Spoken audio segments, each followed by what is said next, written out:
जितना हो सके सनातन का प्रचार करो। जो भी लोग भटक रहे हैं किसी भी कारण से, उनको वापस लेकर आओ। इससे बड़ा पुण्य का काम कोई भी नहीं है।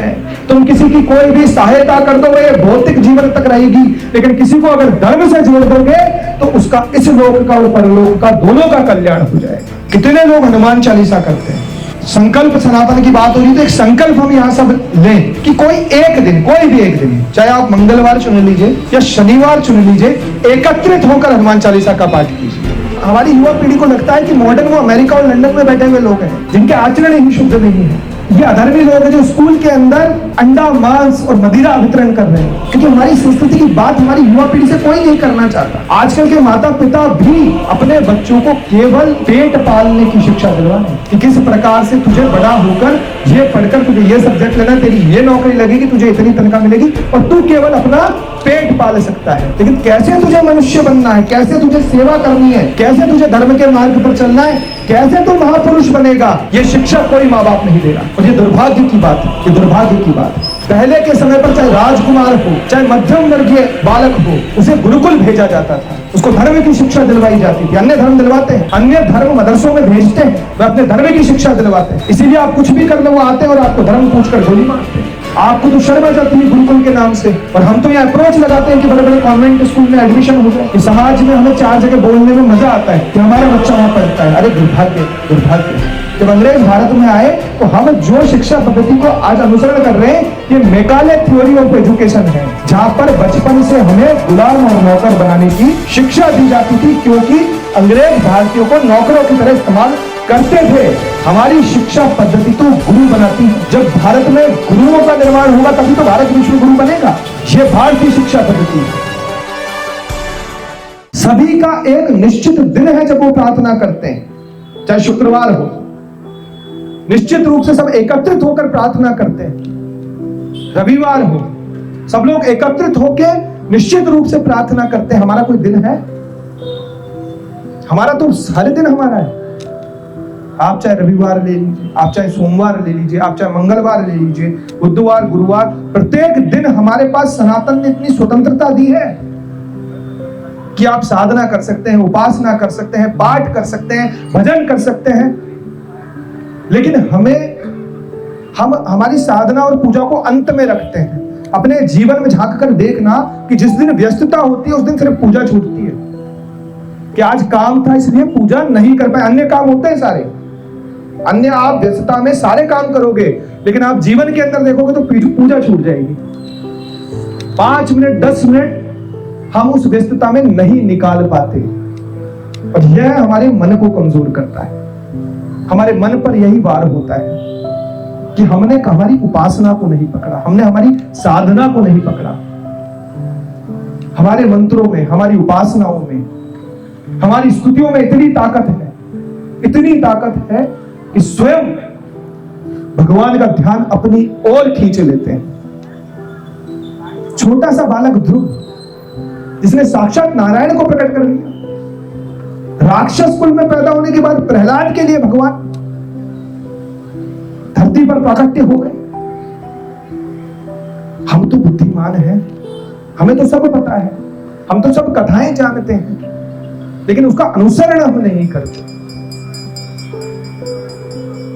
हमने भगवान को केवल डर के लिए पकड़ रखा है, भगवान से प्रेम नहीं करते। और जो प्रेम करते हैं वो क्या कहते हैं भगवान से? एक भक्त और भगवान के बीच एक संवाद होता है, और भक्त कौन सा है? अधर्मी है, पापी है। और वो पापी भक्त भगवान से क्या कहता है कि हे नाथ, हमें आप किनमें गिनवाओगे? ना तो मैं शूद्र हूं, ना मैं शबरी हूं, ना मैं केवट हूं। नाथ, मेरी गुनाही का आप कैसे पार पाओगे? सीता सी सती त्यजी, झूठो ही कलंक सुन। सीता सी सती त्यजी, झूठो ही कलंक सुन।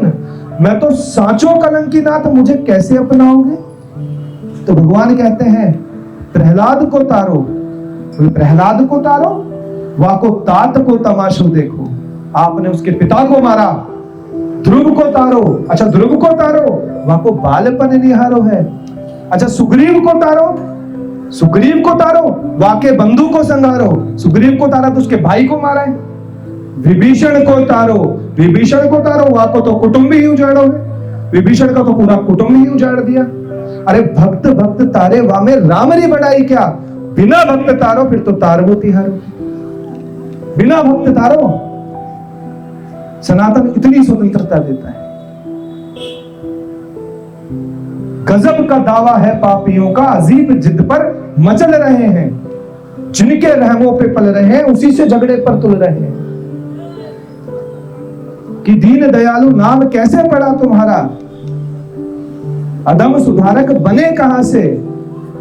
अगर हम ही ना अधम होते तो कहां से फिर ये उपाधि पाते, कैसे पाप मुक्त कहलाते। हम दीन हैं, तुम दीन बंधु हो। अगर हम दीन ही ना होते तो तुम दीन बंधु कैसे कहलाते। ये वार्तालाप एक भक्त की सनातन में भगवान से होती है कि कृपा की ना होती जो आदत तुम्हारी, तो सुनी ही रहती अदालत तुम्हारी। गरीबों के दिल में जगह तुम ना पाते तो किस दिल में होती हिफाजत तुम। गरीब कौन, धन से नहीं, हम सब गरीब हैं क्योंकि पूर्णता हमारे पास नहीं है, हमारे पास नश्वरता है। जिसे आप धन संपत्ति पूर्णता समझ रहे हैं, ये माया है। ये आज यहां तो कल वहां है, इसने आपको फंसा रखा है, ये ब्रह्म तक आपको पहुंचने नहीं दे रही। इसीलिए हम गरीब हैं। मायापति होना या माया को हासिल करना धनवान नहीं बनाता, समृद्धि नहीं देता। जिसने शाश्वत धन को प्राप्त कर लिया, जिसके पास शाश्वत संपत्ति परमात्मा स्वरूप आ गई, जो किसके पास है, राम रसायन तुम्हारे पास। राम रसायन हनुमान जी महाराज, जिन्होंने संपूर्ण जीवन शरणागति में बिता दिया। श्री हनुमान जी का चरित्र हमारे जीवन में सीखने योग्य है, मैनेजमेंट के हिसाब से भी। कि इतने बड़े बड़े काम किए, एक छलांग में समुद्र को पार कर गए, लेकिन अहंकार नहीं आया। और जब मां सीता से मिले तो क्या कहा, ये नहीं कहा कि मैं वो हनुमान हूं जिसने एक छलांग में समुद्र लांग दिया, जो कोई नहीं कर पाया वो मैं करके आया हूं। मां कोई नहीं आ पाया, सब पीछे रह गए, सिर्फ मैं अकेला हूं। हम जरा सा कर लेते हैं तो हमें ये अहंकार आ जाते हैं, आ जाता है कि करने वाले कौन, हम, मैं। लेकिन भगवान ने क्या कहा, क्या कहा, सुंदरकांड सुनते हैं आप सब, पढ़ते हैं। राम दूत मैं मातु जानकी, सत्य शपथ करुणा निधान की। मैं रामदूत हूं मां, और आप मेरी मां जानकी हो। मेरा स्वयं का बल कुछ भी नहीं है, मैं उस परमात्मा रघुनाथ के बल से यहां पर आया हूं। और आप चिंता मत करना, रघुनाथ आएंगे। राम कथा भगवती सीता को सुनाई, और भगवती सीता को जो दुख था उस दुख को मिटाया। तो जो राम कथा, जो हनुमत कथा, जो भगवत चरित्र जगदम्बा जानकी के दुख को मिटा सकता है, विभीषण के संशय को, दुख को मिटा सकता है। विभीषण को संशय था, क्या मुझ जैसे राक्षस के लिए भगवान आएंगे। तब हनुमान जी ने कहा कि तुम्हारे लिए मैं तो एक वानर हूं, अधम कुल से हूं, जिसका नाम लेने से सुबह भोजन नहीं मिलता। ये वार्तालाप हुई थी विभीषण और हनुमान जी के बीच लंका में। जब मुझे अपनाया, मुझे अपना एम्बेसडर बनाया, मुझे दूत बनाया, बनाकर यहां भेजे। विभीषण तुम तो उच्च कुल के ब्राह्मण हो, तुम्हारे लिए क्यों भगवान नहीं आए। विभीषण के संशय को मिटाया।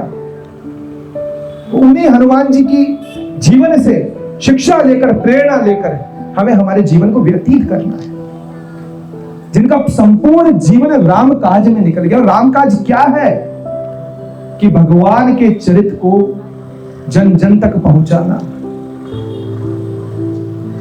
अगर कोई राक्षस कुल में भी एक भक्त बैठा है ना, तो उस भक्त को भी जाकर विश्वास दिलाना कि तू भक्ति मत छोड़ना, तू सनातन मत छोड़ना, तू हिंदू धर्म मत छोड़ना।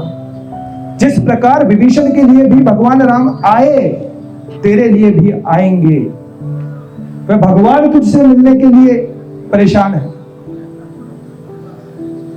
बस तेरी परीक्षा की घड़ी। तुझे इस परीक्षा की घड़ी को निकालना है।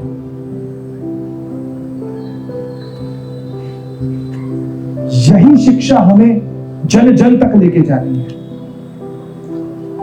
आज छत्तीसगढ़ के कुछ इन क्षेत्रों के अंदर एक चुनौती आप सबके सामने आ रही है और आप इस समय धर्म सभा को सुनने के लिए यहां पर आए हो, तो यह तो मैं मानता हूं, मैं दावा कर सकता हूं कि आपके भीतर सनातन के प्रति सम्मान है। आप सब सनातन को बचाना चाहते हो, आप सब सनातन की रक्षा करना चाहते हो। मैं यहां कोई प्रवचन करने नहीं आया, मैं आपसे मिलने आया हूं, आपसे एक विनती करने आया हूं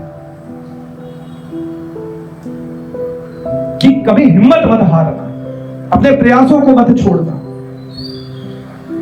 जितना हो सके सनातन का प्रचार करो। जो भी लोग भटक रहे हैं किसी भी कारण से, उनको वापस लेकर आओ। इससे बड़ा पुण्य का काम कोई भी नहीं है। तुम किसी की कोई भी सहायता कर दो, ये भौतिक जीवन तक रहेगी, लेकिन किसी को अगर धर्म से जोड़ दोगे तो उसका इस लोक का और परलोक का दोनों का कल्याण हो जाएगा। बिना किसी राजनीतिकरण में पड़े, ईमानदारी से, निस्वार्थ भाव से हमें सनातन के लिए कार्य करने की आवश्यकता है। हमें हिंदू धर्म के लिए काम करने की आवश्यकता है, क्योंकि ये धर्म नहीं होता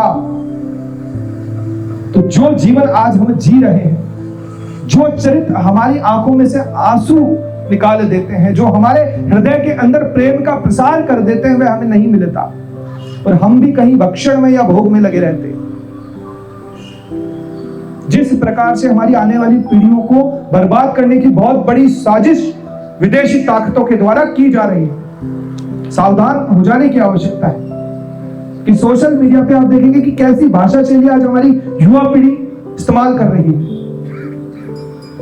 कैसे वीडियोस हम लोगों के सामने आ रहे हैं। ये मानसिक विनाश की तैयारी है कि जो भारत मानसिक रूप से मजबूत था, जो पूरे विश्व का गुरु था, पूरे विश्व के गुरु हैं हम, लेकिन हमारा आचरण छोड़ देने के कारण हम शिष्य जैसा बर्ताव कर रहे हैं। जो पूरी दुनिया हमारे इशारों पर चलती थी, हमारे पद चिन्हों पर चलती थी, आज वह हमारा मार्गदर्शन करने का प्रयास कर रही है। और किन चीजों में? गलत चीजों। क्यों? क्योंकि हमने हमारी संस्कृति का साथ छोड़ दिया, हमने हमारे सनातन का आचरण छोड़ दिया। इस कारण से उन्हें मौका मिल गया।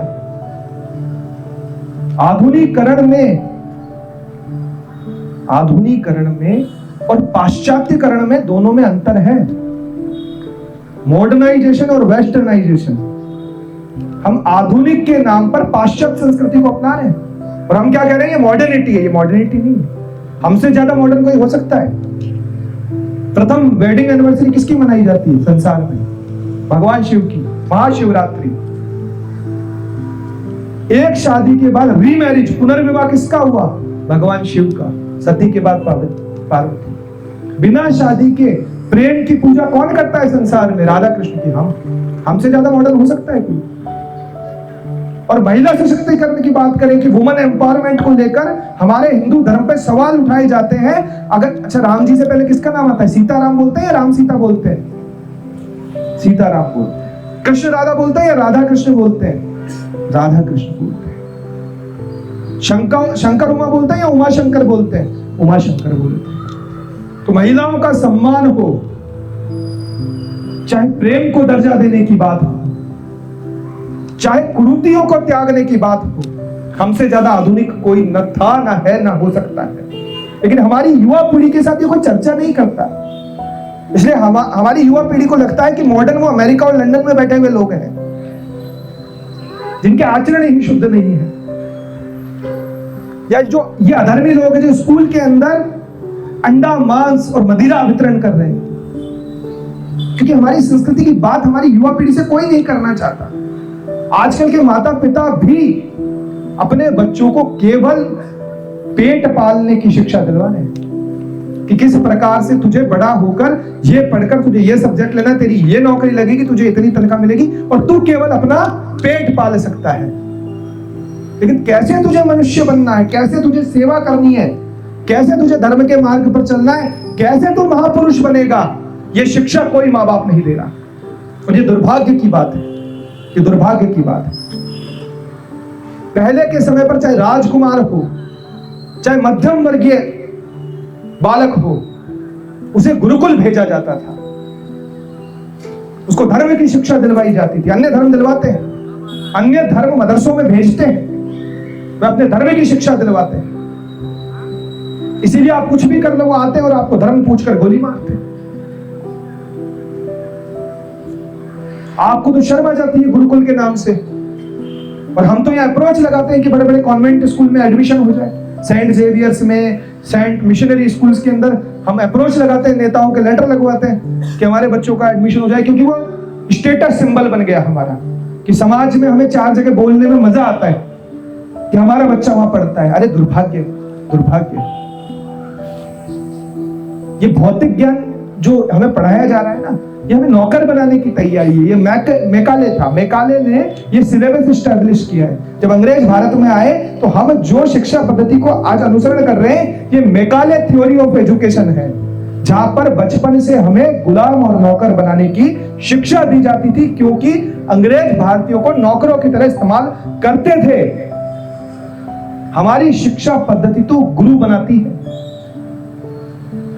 जब भारत में गुरुओं का निर्माण होगा तभी तो भारत विश्व गुरु बनेगा। यह भारतीय शिक्षा पद्धति है जो परमात्मा से जोड़ती है, जो विज्ञान से जोड़ती है, पूर्ण रूप से वैज्ञानिक। सीताराम गुणग्राम पुण्यारण्य विहारिणो वंदे विशुद्ध विज्ञानो कविश्वर कपीश्वर। भगवान हनुमान जी से बड़ा वैज्ञानिक हो सकता है? वाल्मीकि जी से बड़ा कोई वैज्ञानिक हो सकता है? नहीं, हो ही नहीं सकता। राम शब्द का अगर हमसे कोई अर्थ पूछे कि तुम राम राम करते हो, तुम राम राम जपते हो, तो राम का क्या अर्थ है, यह भी वैज्ञानिक है और रामचरितमानस के अंदर लिखा हुआ है, लेकिन हमें पता नहीं, क्योंकि हम पढ़ते नहीं, हम सुनते नहीं।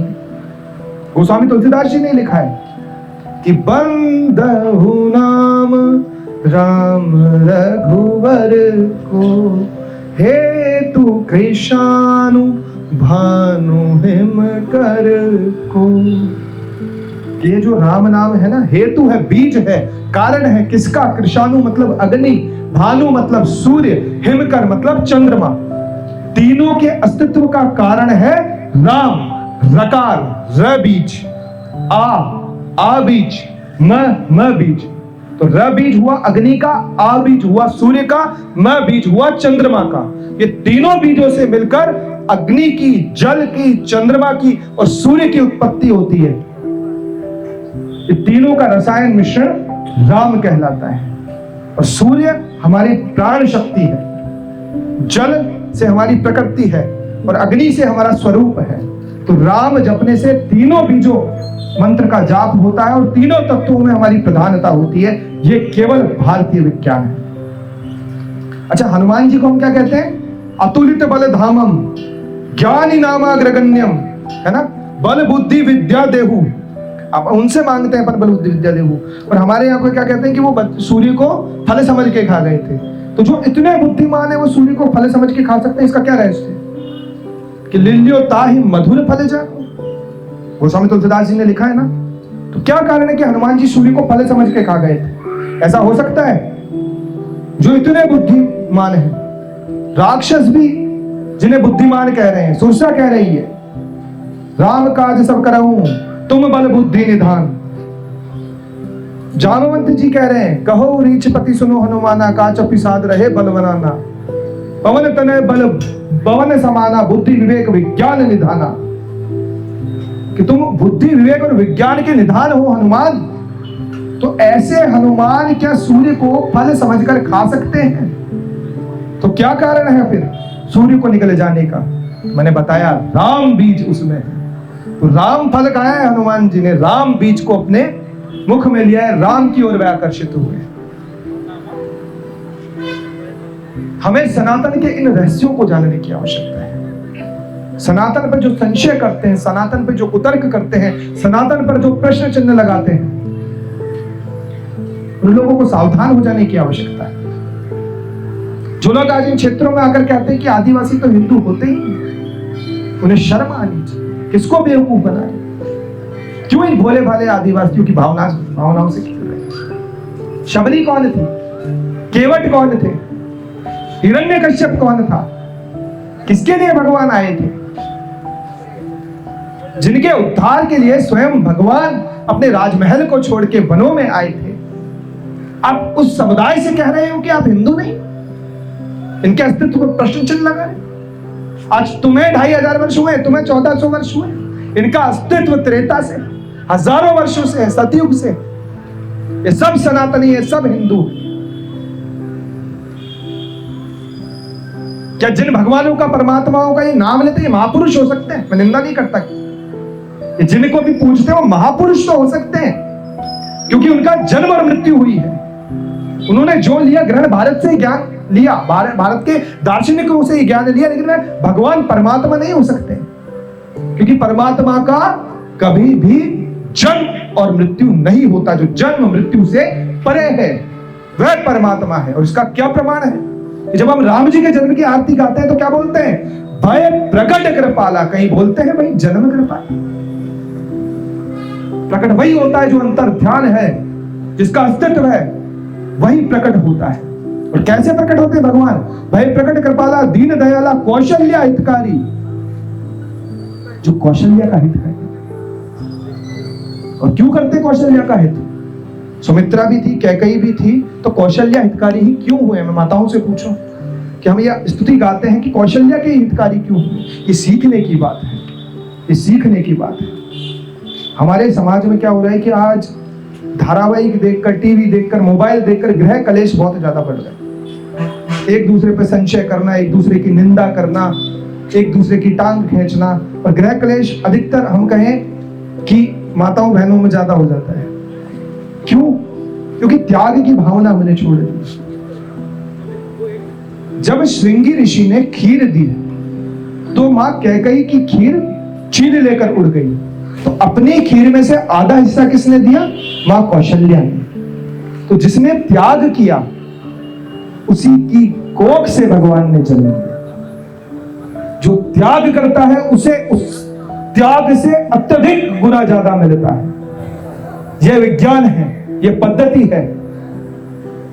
लेकिन हमें त्याग करने में डर लगता है। हमें लगता है जो हमारा है वह भी चला जाएगा, जो तुम्हारा है वह कभी तुमसे दूर नहीं जा सकता, और जो तुम्हारा नहीं है उसे तुम कभी प्राप्त नहीं कर सकते। और तुम्हारा सिर्फ परमात्मा है, तुम्हारा सिर्फ भगवान है, बाकी सब तुमसे छूटेगा, बाकी सब तुम्हें छोड़ना पड़ेगा, बाकी सब नश्वर है, बाकी सब नष्ट हो जाएगा। हम जानते हैं इस बात को, लेकिन अनुसरण नहीं करते हैं। ये भटका हुआ मन इसका अनुसरण नहीं करने देता। हम इस प्रकार से भौतिकता से चिपक जाते हैं। हमें पता है छोड़ना पड़ेगा। जब काल आएगा, जब मृत्यु आएगी, तुम लाख जतन कर लो, तुम अपनी संपत्ति सारी दे दो, अगर एक क्षण का भी तुम अतिरिक्त समय ले सको तो बता देना। अगर ये धन संपत्ति अर्जित करके तुम अगर मृत्यु पर विजय प्राप्त कर सकते तो कभी अमीर आदमी मरता ही। इस अहंकार वश तो सोने की लंका भी जलकर राख हो गई थी। इसे गुमान था अपनी शक्ति पर। जब पर स्त्री की ओर उसने देखा, भगवती की ओर उसने देखा, तो एक वानर ने, जो भगवत स्वरूप है, रुद्र स्वरूप है, उसकी लंका को जलाकर राख कर दिया। और वो दशानन रावण कुछ भी नहीं कर पाया। बेबस लाचार होकर उसे सब कुछ गंवाना पड़ा, खोना पड़ा। यह हमारी सनातन संस्कृति की कथाएं हमें सिखाती है, बताती है। भगवान धरती पे इसीलिए आते हैं कि मनुष्य को इस तन का, इस जीवन का, इस समय का, इस क्षण का मूल्य बता सके कि तुम्हारे पास क्या है और तुम क्या करने में लगे। ठहर कर सोचना एक बार, अपने आप को अकेले कमरे में बंद कर लेना, आंखें बंद कर लेना और विचार करना कि क्या जो तुम कर रहे हो, क्या वो करने के लिए तुम जन्म हुआ है? किसी की निंदा करने के लिए, किसी से ईर्ष्या रखने के लिए, किसी से द्वेष रखने के लिए, किसी को नीचे गिराने के लिए? स्वयं को उठाओ, स्वयं को परमात्मा की ओर ले जाओ। दूसरा दूसरा कोई भी उद्देश्य नहीं है। हर कर्म करते रहो लेकिन चिंतित मत रहो उन कर्मों के लिए। कर्म करो, संसार में हो, गृहस्थ जीवन में हो, समाज में हो तो समाज उत्थान के लिए कार्य करो, परिवार के उत्थान के लिए कार्य करो, राष्ट्रीय उत्थान के लिए कार्य करो। लेकिन कैसे? जैसे वह शरीर तक सीमित है उन कार्यों को शरीर तक ही सीमित रहने दो, उसका असर अपनी आत्मा पर मत पड़ने दो। चिंता मत करो, चिंता सिर्फ पूजा छूट जाए इसकी करो कि भौतिकता तो मिल जाएगी, आज नहीं कल मिल जाएगी, और मिल भी गई तो छूट जाएगी। लेकिन ये क्षण और ये समय जो निकलता जा रहा है ये पुनः नहीं मिलेगा, ये वापस नहीं आएगा। कुछ भी कर लेना चाहे, अपनी सारी संपत्ति दे देना तो भी नहीं आएगा। आज छोटे छोटे बच्चे बात करते हैं कि मैं डिप्रेशन में हूं, मैं टेंशन में हूं, मुझे एंजाइटी हो रही है। पहले ये शब्द सुने थे आपने कभी कि टेंशन, एंजाइटी, डिप्रेशन ये कुछ होता है? इसकी गोलियां खाते थे, खाने लग गए आज हम, इसकी गोलियां खा के हम सोते हैं। कभी पहले ये शब्द सुनने को नहीं मिलते थे, लेकिन आजकल फैशन हो गया है। जरा सा कुछ हो रहा है लड़का सिगरेट पीने लग जाता है कि मुझे स्ट्रेस था इसलिए मैंने सिगरेट का सहारा लिया।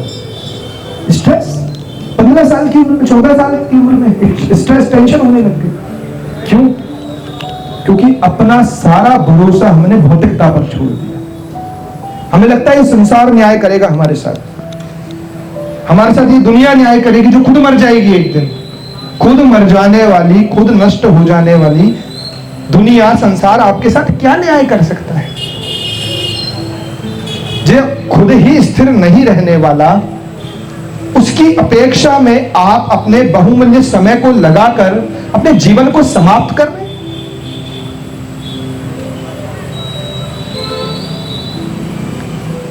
परमात्मा का नाम ही एक इस कलयुग के अंदर उद्धार का माध्यम है, जिसे श्वासों की माला हमें बनाने की आवश्यकता है। कितने लोग हनुमान चालीसा करते हैं बताइए आप, ताकि पता लगे कि हनुमान चालीसा कौन कौन करता है। नित्य करते हैं आप, नित्य करते हैं। नित्य कौन कौन करता है? सब नित्य करते हैं। तो देखिए, संकल्प सनातन की बात हो रही, तो एक संकल्प हम यहां सब लें कि कोई एक दिन, कोई भी एक दिन, चाहे आप मंगलवार चुन लीजिए या शनिवार चुन लीजिए, एकत्रित होकर हनुमान चालीसा का पाठ कीजिए। कल जब मैं बस्तर गया तो मैं आपको कहूंगा कि बड़े सौभाग्य की बात है, सीखने की बात है। वहां के आदिवासियों ने खड़े होकर मुझे कहा कि हम आज ये संकल्प लेते हैं कि हम मंगलवार के दिन सब एकत्रित होकर हनुमान चालीसा का पाठ करेंगे। नित्य अपने घर में तो करेंगे ही, लेकिन एक दिन हम ऐसा निर्धारित करेंगे, चाहे यहां हनुमान मंदिर हो, शिव मंदिर हो, चाहे बस स्टैंड हो, एकत्रित होकर एक दिन हमें हनुमान चालीसा का पाठ करना है। क्योंकि संघे शक्ति कलियुगे, इस कलियुग में संघ की ही शक्ति है, एकत्रित होने की शक्ति। संकल्प लेते हो कि एक दिन मंगलवार या शनिवार सुकमा में है मनोज जी, निश्चित होगा एक दिन निकालना, एक दिन 10 मिनट निकालने अपने जीवन के, एक दिन 10 मिनट एकत्रित होकर हनुमान चालीसा का पाठ करोगे? पक्का? कौन कौन हाथ उठा दो एक बार जो करेगा एकत्रित होके। सभी के हाथ उठे, वीडियो आना चाहिए निरंतर। प्रयास कीजिए, मैं कह रहा हूं इस ओर कदम बढ़ाइए, एकत्रित होकर हनुमान चालीसा का पाठ कीजिए, फिर आप देखना जीवन में क्या परिवर्तन आता है। आपकी शक्ति कैसे बढ़ती जाती है। यहां पर संख्या हो सकती है कुछ प्रारंभ में कम हो, लेकिन आप देखना आपको देखते देखते संख्या इतनी बढ़ जाएगी, इतनी बढ़ जाएगी कि आप कहोगे कि इसका प्रारंभ हमने किया था। क्योंकि बहुत ताकत है हनुमान चालीसा में। जो यह पढ़े हनुमान चालीसा वो सिद्धि, गारंटी है। कौन दे रहा है गारंटी? साखी गौरीशा, भगवान शिव गारंटी दे रहे हैं कि निश्चित रूप से सिद्धि होगी ही होगी, और जो भी आपके मन के काम है ना वो सारे होंगे। और मनोरथ जो कोई लावे सोई अमित जीवन फल पावे। निश्चित रूप से जो काम बिगड़े हुए हैं, जो टेंशन है, जो डिप्रेशन है, सब मिट जाएगा। और जीवन के अंदर चाहे धन की प्राप्ति हो, चाहे यश की प्राप्ति हो, चाहे रोग से मुक्ति हो, ना से रोग हरे सब पीरा, जपत निरंतर हनुमत बीरा, सब प्राप्त होगा आपको। लेकिन एक दिन निश्चित हमें करना होगा, चाहे मंगलवार कर लीजिए, चाहे शनिवार कर लीजिए, लेकिन एकत्रित होकर हनुमान चालीसा का पाठ करना है।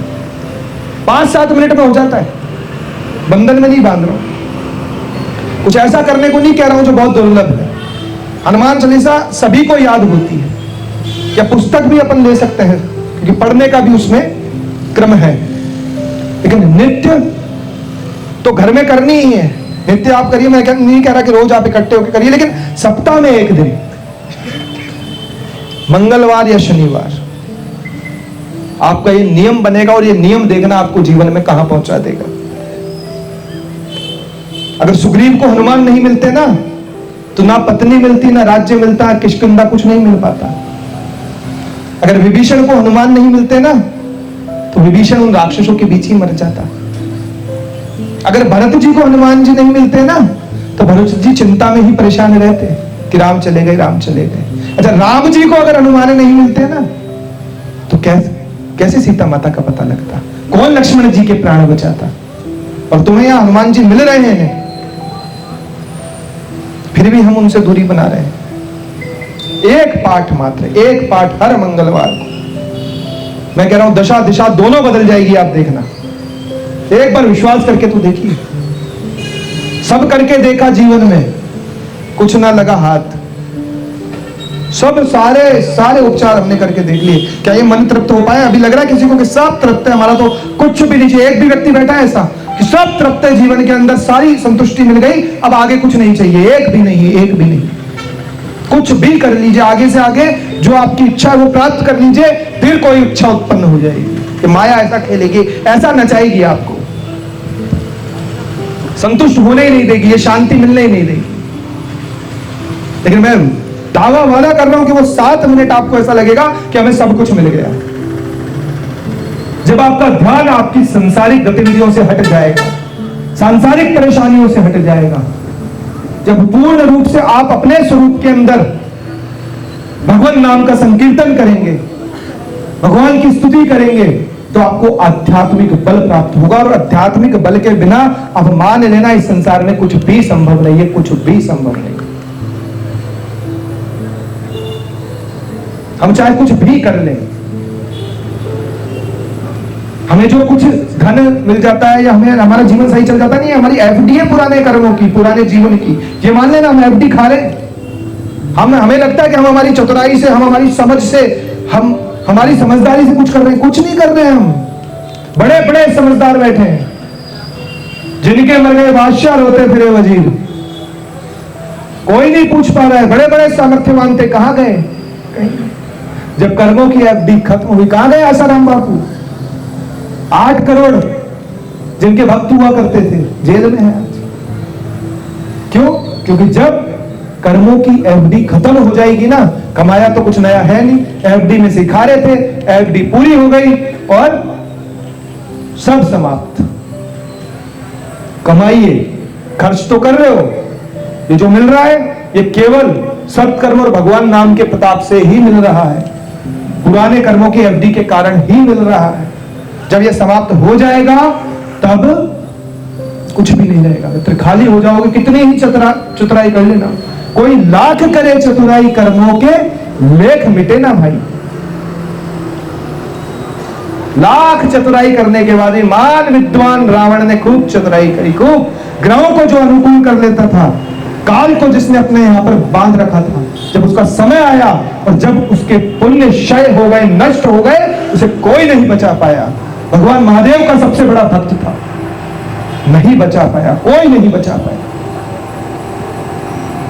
अपने पुण्यों को क्षय मत होने दे। ये खाते में चाहे धन खत्म हो जाए, लेकिन पुण्य खत्म नहीं होने चाहिए, क्योंकि पुण्य बचे रहे तो खाते को इतना भर देंगे कि आपको समझ में नहीं आएगा, छप्पर फाड़ के देगा परमात्मा।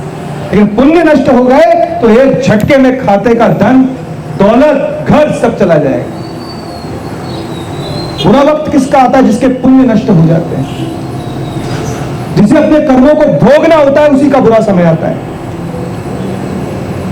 और उस बुरे समय में अगर परमात्मा को याद रखोगे तो निश्चित कभी आपका बुरा समय नहीं आएगा।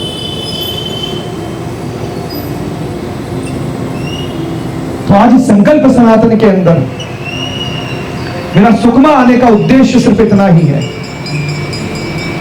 कि आप सब पर भगवान की अति कृपा है, क्योंकि भगवान चुनौतियां उसे ही देता है जिस पर उसे विश्वास होता है कि वह इन चुनौतियों का सामना करेंगे, और उन पर ज्यादा ध्यान देता है कि देखें मेरे बच्चे क्या कर रहे हैं। हमें विचलित नहीं होना है, परेशान नहीं होना है। तुम उस परमात्मा की संतान, ईश्वर अंश जीव अविनाशी। जब भी चिंता हो, जब भी परेशानी बढ़े, अपने मन में इस वाक्य को दोहराना कि ईश्वर अंश जीव अविनाशी, कि मैं जो जीव हूं मैं ईश्वर का अंश हूं और मैं अविनाशी हूं, मेरा विनाश कभी नहीं हो सकता। ये मति भ्रम हो जाने के कारण, ये बुद्धि भ्रष्ट हो जाने के कारण जो मैं अपने आप को शरीर मान बैठा हूं, तो इस शरीर से जुड़ी समस्याओं को मैंने अपनी समस्याएं मान ली, जबकि ये मेरी समस्याएं नहीं हैं। यह इस नश्वर शरीर की समस्या है जो एक दिन नष्ट हो जानी है। जब इस भाव को अपने भीतर प्रबल कर लोगे, दृढ़ कर लोगे, तो कोई तुम्हारा कुछ नहीं बिगाड़ पाएगा। कितनी भी बड़ी विकट परिस्थिति तुम्हारे सामने आ जाए, तुम क्षण भर में उसको पार कर जाओगे। एक बार भगवान के नाम का सहारा लेकर देखो, एक बार लेकर देखो। युगों युगों से सब मिट गया, अहंकार मिट गया, मनुष्य मिट गया, मनुष्य की गाथाएं मिट गई, लेकिन भगवान राम का चरित्र आज भी है, भगवान कृष्ण का चरित्र आज भी है, भगवान ने सतयुग में जो अवतार लिए उनका चरित्र आज भी है, क्योंकि वह शाश्वत है, वह सत्य है, वह कभी नहीं मिट सकता। चाहे कितने भी अधर्मी आ जाए, कितने भी विधर्मी आ जाए, चाहे कितना भी संशय हमारे मस्तिष्क में और हृदय में डालने की कोशिश कर ले, तो कभी नहीं कर सकते। ये उसी को बहका सकते हैं जो बहकना चाहता है, जो बहकना नहीं चाहता ये उसको नहीं बहका सकते। इसे प्रबल विश्वास है, ये उसका धर्मांतरण नहीं करवा सकते।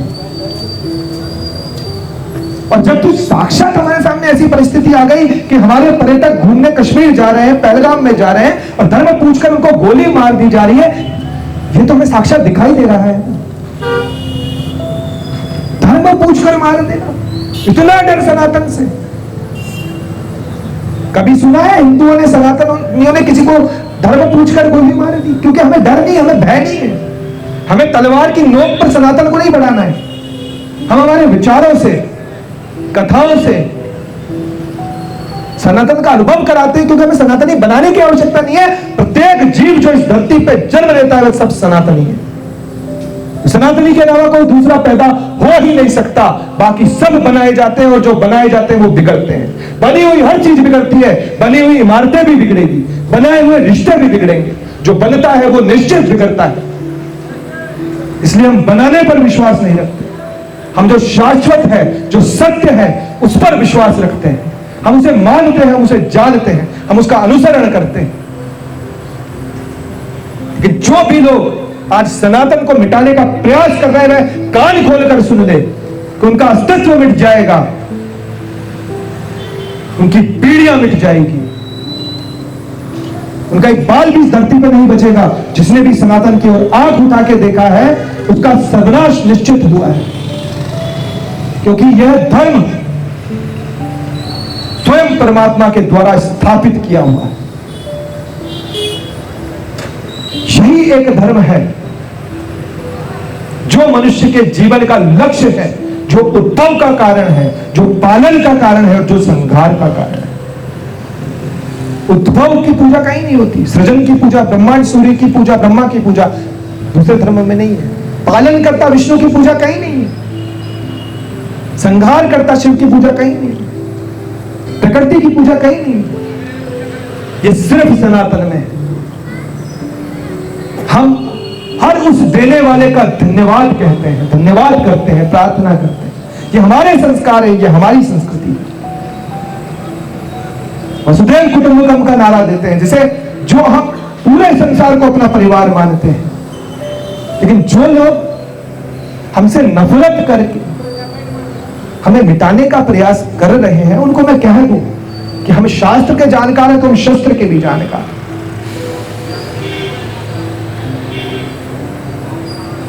जिन्होंने कई बार अपने शास्त्र और शस्त्र से अधर्म और विधर्म को संसार से मिटा दिया, हम ऐसे भगवान के वंशज हैं, हम ऐसे भगवान के पुत्र हैं, हम ऐसे भगवान की छत्र छाया में जीते हैं। कान खोलकर सुन लो, यही आवाज हमें घर घर से निकालेगी।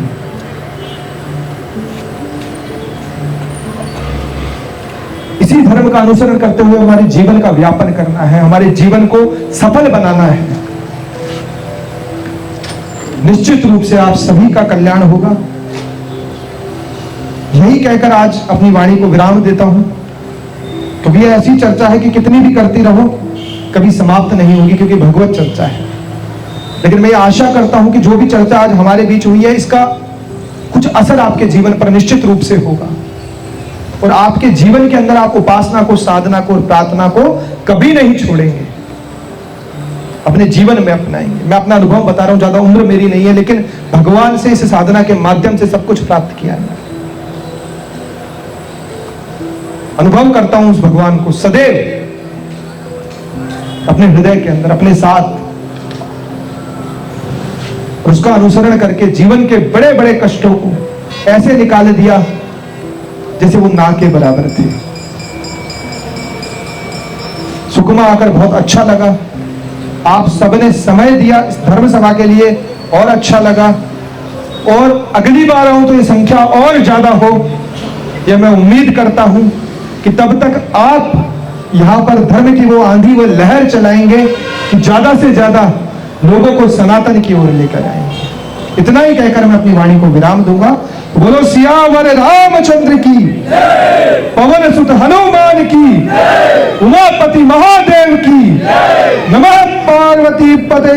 हर हर हर हर